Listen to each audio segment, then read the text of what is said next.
बिस्मिल्लाहिर्रहमानिर्रहीम। दोस्तों, आज की इस वीडियो में हम QGIS की मदद से geo reference Google satellite image को डाउनलोड करेंगे और इस इमेज को हम ऑटोकैड सिविल 3D में इंपोर्ट करने वाले हैं।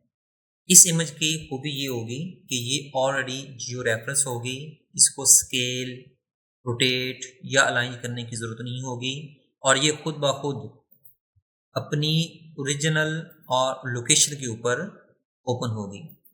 तो आए हम देखते हैं कि इस इमेज को हम किस तरह डाउनलोड कर सकते हैं और अपने सिविल 3D या ऑटोकैड में किस तरह ओपन कर सकते हैं।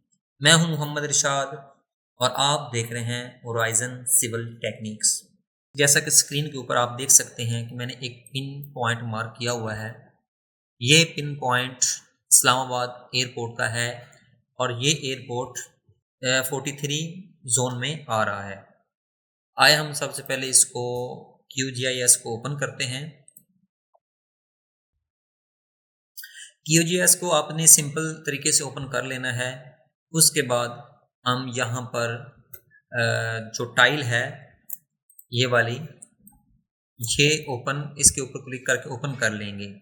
अगर आपके पास ये टाइल शो नहीं हो रही तो या QGIS को किस तरह डाउनलोड करना है, इंस्टॉल करना है और ये टाइल कहाँ से अवेलेबल होगी, तो मैं जो मेरी सेकंड लास्ट वीडियो है उसका लिंक ऊपर शो हो रहा है और डिस्क्रिप्शन में भी मौजूद है। आप वहाँ पर जाकर इस वीडियो को देख सकते हैं और QGIS को इंस्टॉल करके ये जो प्लगइन है इसको इंस्टॉल कर सकते हैं। इसके ऊपर हम क्लिक करेंगे। इसके बाद टाइल प्लस आ गया, एक बॉक्स ओपन हुआ। यहाँ पर मुख्तलिफ मैप्स मौजूद हैं, आप 1 बाई 1 करके चेक कर सकते हैं। लेकिन आमतौर पर जो गूगल अर्थ या गूगल मैप्स के ऊपर इमेज शो हो रही होती है उसको हम बोलते हैं गूगल सैटेलाइट। हम गूगल सैटेलाइट को सिलेक्ट कर लेते हैं। इसके बाद आपने प्लस करना है और यहाँ पर अब हम आते हैं कि हमने असल लोकेशन पर कैसे जाना है। लास्ट वीडियो में मैंने बताया था, इसमें भी मैं बता देता हूँ कि या तो आप मैनुअली सिलेक्ट कर सकते हैं या KMG फाइल भी इंपोर्ट की जा सकती है। लेकिन हम जो लास्ट वीडियो में डिस्कस किया था वही तरीका इख्तियार फिलहाल करने वाले हैं। आपने राइट साइड बॉटम के कॉर्नर के ऊपर आपने यहाँ पर क्लिक करना है। 3856 लिखा है या कुछ और भी लिखा हो तो आपने इसके ऊपर क्लिक करना है। क्लिक करने के बाद यहाँ पर आपको लिखा नज़र आएगा WGS84 और कोड 4326 कोड नज़र आएगा। अगर नहीं तो आप यहाँ पर कोड को सर्च कर लीजिएगा। हाँ, इसको हम सिलेक्ट करेंगे। सिलेक्ट करने के बाद अप्लाई और ओके कर देते हैं। अब हम दूसरा काम करेंगे कि यहाँ पर जो स्केल है, स्केल हम चेंज कर लेते हैं। यहाँ पर हम स्केल फिलहाल रख देते हैं 1:2500, 1:2500 स्केल को सिलेक्ट कर लेते हैं। ये मैंने सिलेक्ट कर लिया। अब इसके बाद हम यहाँ पर देने वाले हैं कोऑर्डिनेट। तो कोऑर्डिनेट अगर हम देखें तो जो लोकेशन मैंने सेलेक्ट की हुई है, डिस्क्रिप्शन स्टाइल व्यू में आए तो हमें ये लोकेशन नज़र आ रही है। इसके कोऑर्डिनेट हम मैन्युअली यहाँ पर पुट कर देते हैं जो कि 33.559 और 72.835 है। यहाँ पर मैं कोऑर्डिनेट पुट कर देता हूँ।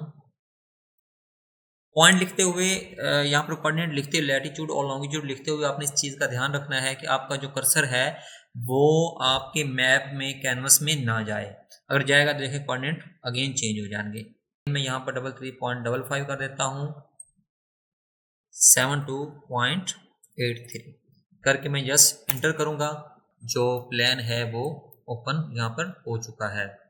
अच्छा, सबसे पहले आपने क्या करना है कि एक तरफ से इसको ओपन करके जूम आपने मैक्सिमम जूम इन कर लेना है। जूम इन करने के बाद आपने यूं पकड़ के क्लिक की मदद से आपने इसको मूव करना है ताकि इसके जो पिक्सल्स हैं फिल हो जाएं मैक्सिमम, ताकि इमेज क्वालिटी हमें अच्छी से अच्छी मिल सके। आपने जूम इन जूम आउट करते रहना है इस तरह। जब पूरा इस तरह कर लेंगे। अच्छा, कुछ दोस्तों का सवाल अगेन मैं कहना चाहूँगा, कमेंट में लास्ट टाइम आया था कि हमें फ़लाँ डेट की चाहिए या फ़लाँ एरिया की गूगल इमेज चाहिए। तो उनके लिए दोबारा मैं ये बताना चाहूँगा कि ये इमेज जो हमें प्रोवाइड होती है, ये फ्री जो इमेज होती हैं, ये जब गूगल वाले खुद अपडेट करते हैं तो हमें मिलती हैं, और गूगल वाले भी मुख्तलिफ कंपनियों से खरीद कर इसको अपडेट करते हैं। ऐसा नहीं कि वो खुद ब खुद करते रहते हैं, वो एक ख़ास टाइम होता है। अब जैसे कि ये मेरे पास इमेज होगी, अगर आप गूगल अर्थ से इसको इमेज को हम चेक करते हैं तो ये इमेज देखें कि 2025 की 9वें मंथ की ये इमेज है ये। अच्छा, अगेन हम आते हैं QGIS के ऊपर। अब हम आते हैं इस इमेज को डाउनलोड करना। अच्छा, इस सबसे पहले आपने जूम इन या जूम आउट की मदद से आपने कैनवस के ऊपर यानी कि स्क्रीन के ऊपर आपने वो मतलूबा एरिया सेलेक्ट कर लेना है कि ये हमारा मतलूबा एरिया है। अब हम इसको करते हैं एक्सपोर्ट। इसके लिए आपने लेफ़्ट साइड पर जहाँ पर लेयर लिखा हुआ है और गूगल सैटेलाइट लिखा हुआ है, इसके ऊपर आपने सेलेक्ट करना है, और सेलेक्ट करने के बाद आपने राइट क्लिक करना है। जब ये ब्लू हो जाएगा तब आप राइट क्लिक करेंगे और एक्सपोर्ट पर आ जाएंगे। एक्सपोर्ट और सेव एज। इससे पहले सबसे पहले आपने यहाँ पर जो VRT लिखा हुआ है, चेक हुआ है, इसको आपने अनचेक कर देना है। इसके बाद हम इसका देते हैं डेस्टिनेशन और नेम। डेस्टिनेशन वही डेस्कटॉप, और गूगल इमेज के ऊपर मैं यहाँ पर एयरपोर्ट लिखता हूँ, एयरपोर्ट। और यहाँ पर मैं इसको जो GOT फाइल, हाँ GOT फाइल भी मैं बता देता हूँ। यहाँ पर फॉर्मेट में आपने GOT फाइल को सिलेक्ट करना है। ये मुख्तलिफ कैटेगरीज हैं मौजूद हैं, लेकिन हम यहाँ पर GOT फाइल को इंपोर्ट कर रहे हैं। GOT फाइल जो है वो जियो रेफरेंस होती है ऑलरेडी, और इसको जियो रेफरेंस करने की ज़रूरत नहीं होती। अब हम आते हैं CRS के ऊपर आपने क्लिक करना है, और यहाँ पर देखना है कि 43 नॉर्थ। अभी हमारे पास यहाँ पर 43 नॉर्थ शो नहीं हो रहा, तो हम जो राइट साइड पर ये आइकन बना हुआ है इसके ऊपर हम क्लिक कर देंगे। क्लिक करने के बाद अगर आप यहाँ पर पहले ही जो फॉर्मेट है यानी कि जोन है सिलेक्ट पहले से कर लें तो मसला नहीं है, वो शो हो रहा होगा। अगर नहीं तो आप यहाँ पर हम 43 नॉर्थ लिख देते हैं। नीचे देखें तो यहाँ पर WGS 9084 UTM 43 नॉर्थ। अगर आप इमेज भी देखें तो ये इमेज सेलेक्ट हुई है, ये एरिया शो कर रहा है कि यहाँ पर 43 नॉर्थ एग्जिस्ट करता है। अब हम आते हैं 43 नॉर्थ हमने सेलेक्ट कर लिया और इसको ओके कर लिया। इसके बाद आपने यहाँ पर इस कोऑर्डिनेट देख रहे हैं, मुख्तलिफ कोऑर्डिनेट आपको शो हो रहे हैं। आपने यहाँ पर जो मैप कैनवस है वो सिलेक्ट कर लेना है, क्योंकि हमारे पास अभी कोई प्रॉपर लेयर नहीं है, जैसे कि हम KMZ या AutoCAD की कोई लेयर यहाँ पर हमने इंपोर्ट की हो। अच्छा, AutoCAD से मुराद ये है कि ये DX फाइल यहाँ में इंपोर्ट हो जाती है। अब हम करते हैं मैप कैनवस के ऊपर सिलेक्ट। जब मैप कैनवस के ऊपर सिलेक्ट करेंगे तो ये वाले जो कोऑर्डिनेट है ये आपको शो हो जाएंगे। अगेन मैं अगर आपको दिखाना चाहूँ इस पर, तो ये इसके कोऑर्डिनेट अगर हम देखें तो ये सेम वही कोऑर्डिनेट है, ईस्टिंग और नॉर्थिंग शो हो रही है। तकरीबन यही कोऑर्डिनेट यहाँ पर भी शो होने चाहिए आपके पास, ये देख लें। अब इसके बाद हम आते हैं कि रेजोल्यूशन कौन सी सिलेक्ट करनी है। तो इसके लिए यहाँ पर मैं 0.5 और 0.5 लिख देता हूँ। इससे ये होगा कि थोड़ी सी इमेज तो बड़ी बनेगी, लेकिन इमेज का रिजल्ट जो है वो अच्छा होगा। हम यहाँ पर मैं कर देता हूँ इसको 0.5 करने के बाद यहाँ पर मैं इसको ओके कर देता हूँ, और इमेज जो है वो हमारी एक्सपोर्ट होना शुरू हो गई है। इमेज एक्सपोर्ट होने के बाद आप देख सकते हैं कि यहाँ पर एयरपोर्ट के नाम से एक लेयर बन चुकी है, गूगल इमेज वाली लेयर नीचे पड़ी है। अगर मैं इसको अनचेक कर देता हूँ और देखें कि यहाँ पर हमारा गूगल इमेज आपको देख पा रहे होंगे, जितना एरिया कैनवस में मैंने सेलेक्ट किया हुआ था उतनी ही इमेज बनकर हमारे पास आ गई है। अब हम इस कैनवस इमेज को इंपोर्ट करते हैं AutoCAD सिविल 3D में। इमेज कर लिया, ये मेरे पास गूगल इमेज फोल्डर के नाम से मौजूद है। यहाँ पर पहले जो लास्ट वीडियो में थी पिक्चर वो भी पड़ी है, और ये 42 नॉर्थ 42 की थी जोन की, और ये 43 जोन की है। मैं इसको वैसे एक दफ़ा ओपन करके दिखा देता हूँ आपको। ये देखें कि एक अच्छी इमेज डाउनलोड हो चुकी है। इसको हमने काफ़ी जूम करके देख लिया है।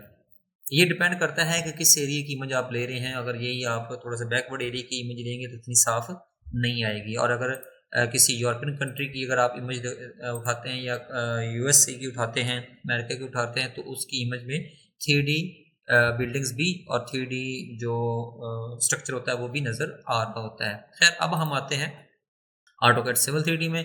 ऑटोकैड सिविल 3D में आमतौर पर दो मौजूद है, एक इंपीरियल होता है, एक मेट्रिक होता है। फिलहाल हम यहाँ पर मेट्रिक ओपन करेंगे क्योंकि ये जो कोऑर्डिनेट हैं ये मीटरों में है, तो हम मेट्रिक ओपन कर लेते हैं। ऑटोकैड सिविल 3D ओपन होने के बाद हम यहाँ पर न्यू कर लेते हैं। न्यू करने के बाद आपने इस आइकन के ऊपर जाना है जो सिविल 3D का आइकन होगा। अगर आपके पास, मेरे पास 225 वर्जन है, अगर आपके पास डाउन वर्जन होंगे 22 या 21 तो इसका जो आइकन है वो थोड़ा सा अलग होगा। 23 का, 24 का, 25 का आइकन सेम है। अब हम आते हैं इसके ऊपर, हमने एरो के ऊपर क्लिक करना है और नीचे आएगा ड्राइंग यूटिलिटीज़।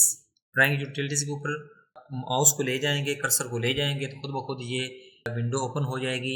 यहाँ पर आएगा ड्राइंग सेटिंग। ड्राइंग सेटिंग में हम आएंगे।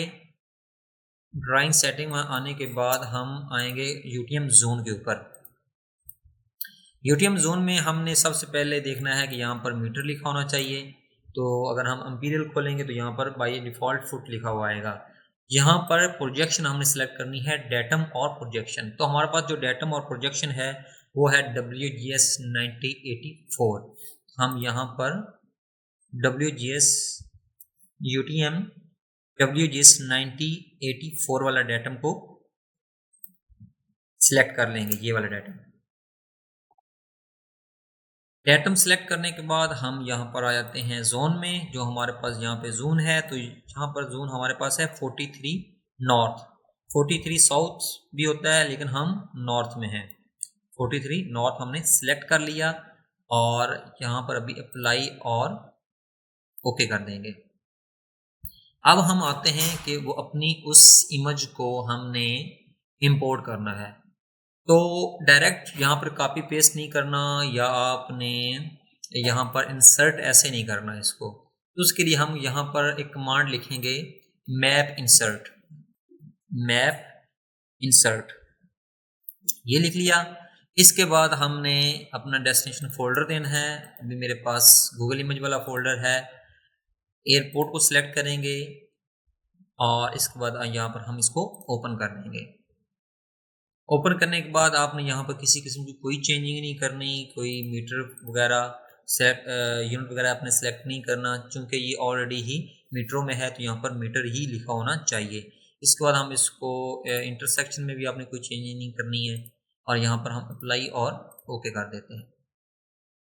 Z इंटर और E इंटर करेंगे तो देखें कि हमारे पास एक बेहतरीन गूगल इमेज शो हो रही है। अब हम आते हैं, मैं आपको इसके कोऑर्डिनेट चेक करवा देता हूँ। हम ID की कमांड लगाता हूँ और किसी भी एरिया के आप कोऑर्डिनेट देख सकते हैं। देखें कि इसके कोऑर्डिनेट शो हो रहे हैं। अगर हम यहाँ पर लेंथ वगैरह या कोई मेजरमेंट करना चाहें तो हम प्रॉपर इसके मेजरमेंट कर सकते हैं। मैं जैसे कि यहाँ पर इसकी यहाँ पर विड्थ चेक करता हूँ, यहाँ से लेकर यहाँ तक। तो मैं थोड़ा सा इसका जो कलर लेयर कलर है वो चेंज करके इसको रेड कर देता हूँ। अब अगेन मैं इसकी मेजरमेंट लेता हूँ एनोटेशन में। तो देखें यहाँ पर इसका 60 मीटर की ये एक रनवे है। इसी तरह आप किसी भी एरिया की यहाँ पर मेजरमेंट ले सकते हैं, इसके ऊपर अलाइनमेंट बना सकते हैं। तो मल्टीपल ऑप्शंस आपके पास मौजूद हैं इस इमेज को यूज़ करने के बाद। अगर आप इस इमेज को हाइड करना चाहते हैं तो इसको आप ऐसे करके सिलेक्ट करेंगे और यहाँ पर इसको शो ऑफ इमेज कर देंगे। जब शो ऑफ इमेज करेंगे तो वो जो आप ऊपर काम करेंगे वो वाली लेयर या वो वर्किंग आपको शो होना शुरू हो जाएगी। अगर अगेन आप इसको सिलेक्ट करते हैं और इसको शो इमेज करवा सकते हैं। इसके अलावा इसकी यहाँ पर ब्राइटनेस, कॉन्ट्रास्ट और फेड वगैरह जो है वो चेंज कर सकते हैं। तो उम्मीद है आपको समझ आ गई होगी। अगर कोई आपका क्वेश्चन इसके मुताल्लिक हो तो कमेंट सेक्शन में ज़रूर पूछ सकते हैं और अपनी दुआ में याद रखिएगा। जज़ाकल्लाह।